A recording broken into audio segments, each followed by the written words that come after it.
Bismillahirrahmanirrahim. Assalamualaikum warahmatullahi wabarakatuh. Perkenalkan, saya Ipirianti dari kelas TI 3B yang akan menjelaskan sedikit tentang organisasi dan arsitektur komputer. Baiklah, langsung saja kita mulai. Baiklah, ini pertama, pengantar organisasi komputer. Komputer adalah sebuah mesin hitung elektronik yang secara cepat menerima informasi, masukan digital, dan mengolah informasi tersebut menurut seperangkat instruktur yang tersimpan dalam komputer tersebut dan menghasilkan keluaran informasi yang dihasilkan setelah diolah. Daftar perintah tersebut dinamakan program komputer dan unit penyimpanannya adalah memori komputer. Dalam bentuk yang paling sederhana, komputer terdiri dari 5 bagian utama yang mempunyai fungsi sendiri-sendiri. Untuk selanjutnya, perbedaan utama. Organisasi komputer, bagian yang terkait erat dengan unit-unit operasional. Contoh, teknologi hardware, perangkat antarmuka, teknologi memori, sistem memori, dan sinyal-sinyal kontrol. Dan ini untuk struktur dan fungsi utama komputer. Struktur komputer adalah sebuah sistem yang berinteraksi dengan cara tertentu dengan dunia luar. Interaksi dengan dunia luar dilakukan melalui perangkat peripheral dan saluran komunikasi. Yang pertama, Central Processing Unit atau CPU berfungsi sebagai pengontrol operasi komputer dan pusat pengolahan fungsi-fungsi komputer. Kesepakatan atau CPU untuk disebut sebagai prosesor saja. Memori utama berfungsi sebagai penyimpanan data. Untuk selanjutnya, evaluasi dan kinerja komputer. Sejarah singkat komputer. Yang pertama, generasi sejarah komputer. Pada tahun 1946 dirancang dan dibuat oleh John Moseley dan John Prosper Xker di Universitas Pennsylvania, merupakan komputer digital elektronik untuk kebutuhan umum pertama di dunia. Selanjutnya, unit masukan dan keluaran.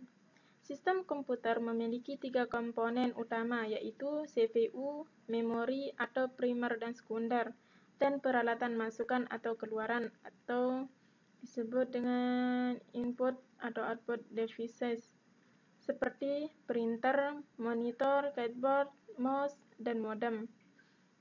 Yang pertama, modul input atau output merupakan peralatan antarmuka atau interface bagi sistem bus atau switch sentral dan mengontrol satu atau lebih perangkat peripheral.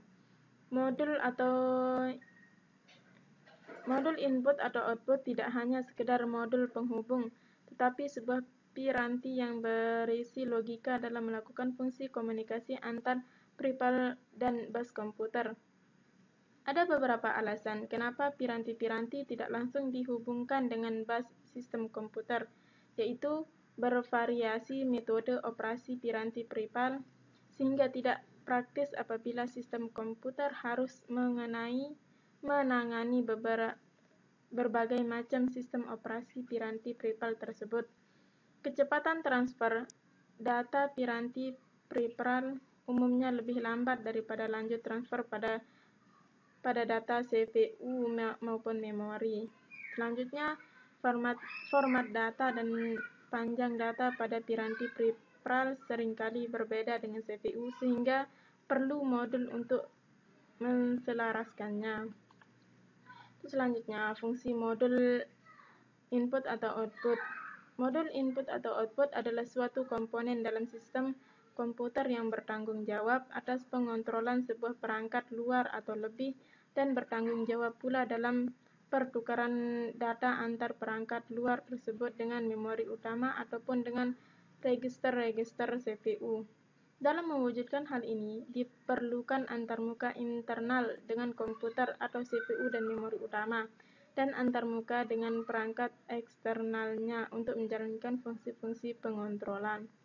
Fungsi dalam menjalankan tugas bagi modul atau Input atau output dapat dibagi menjadi beberapa kategori, yaitu yang pertama kontrol dan pewaktuan, kedua komunikasi CPU, ketiga komunikasi perangkat eksternal, keempat pembufferan data, kelima deteksi kesalahan. Fungsi kontrol dan pewaktuan fungsi kontrol dan pewaktuan atau kontrol dan timing merupakan hal yang penting untuk mensinkronkan kerja masing-masing komponen penyusun komputer. Dalam sekali waktu, CPU berkomunikasi dengan satu atau lebih perangkat dengan pola tidak menentu dan kecepatan transfer komunikasi data yang beragam, baik dan perangkat internal seperti register, memori utama, memori sekunder, perangkat peripheral. Proses tersebut bisa berjalan apabila fungsi kontrol dan pewaktuan yang mengatur sistem secara keseluruhan. Baiklah, mungkin hanya itu yang bisa saya sampaikan. Jika ada kekurangan dan kesalahan, mohon dimaafkan. Sekian dan terima kasih. Wassalamualaikum warahmatullahi wabarakatuh.